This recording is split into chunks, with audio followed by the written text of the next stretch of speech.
एक समय की बात है। रात का आसमान काले बादलों से भर गया था। तेज हवाएं गांव की झोपड़ियों को हिलाती हुई गुजर रही थी और बिजली इतनी भयंकर तरीके से चमक रही थी कि लोगों के दिलों में डर घर कर गया था। बच्चे रो रहे थे, बुजुर्ग दुआ कर रहे थे और हर कोई एक ही बात कह रहा था, अब हमें सिर्फ बाबा फरीद जी ही बचा सकते हैं। तूफान तेज होता गया तो गांव वाले दौड़ते दौड़ते बाबा जी की झोपड़ी तक पहुंचे, जहां वे शांत मन से ध्यान में बैठे थे। लोगों ने अरदास की, बाबा जी कृपा करो, आसमानी बिजली सब कुछ बर्बाद कर देगी। बाबा फरीद जी ने धीरे से अपनी आंखें खोली, चेहरा बिल्कुल शांत, जैसे तूफान को भी उनकी आंखों की शांति झुका दे। बाबा जी उठकर बाहर आए और बिना किसी डर के उस भयंकर तूफान की ओर चल पड़े। हर कदम पर हवा की रफ्तार बढ़ जाती, बिजली और तेज चमकती, लेकिन बाबा फरीद जी का स्वरूप अडोल और शांत था। गांव वाले आश्चर्य से देखते रहे।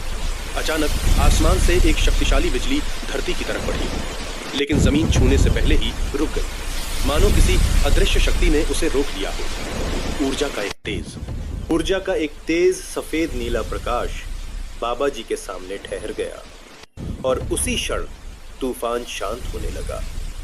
बादल धीरे धीरे खुल गए, हवा थम गई, बारिश रुक गई और चांदनी धरती पर फैलने लगी। गांव वाले खुशी से झूम उठे, बच्चे बाबा जी के पैरों से लिपट गए।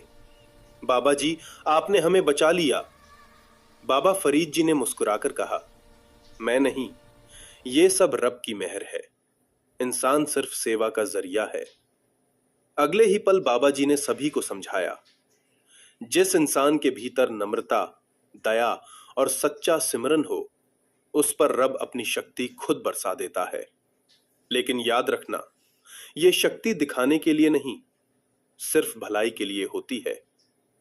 सूरज उगने लगा, गांव में शांति लौट आई और बाबा फरीद जी धीरे धीरे रास्ते पर आगे बढ़ते चले गए, पीछे छोड़ते हुए दया, सेवा और रब्बी प्रेम की अमर सीख। लाइक करें, शेयर करें, सब्सक्राइब करें, इससे हमको मोटिवेशन मिलती है। वाहेगुरु जी का खालसा, वाहेगुरु जी की फतेह।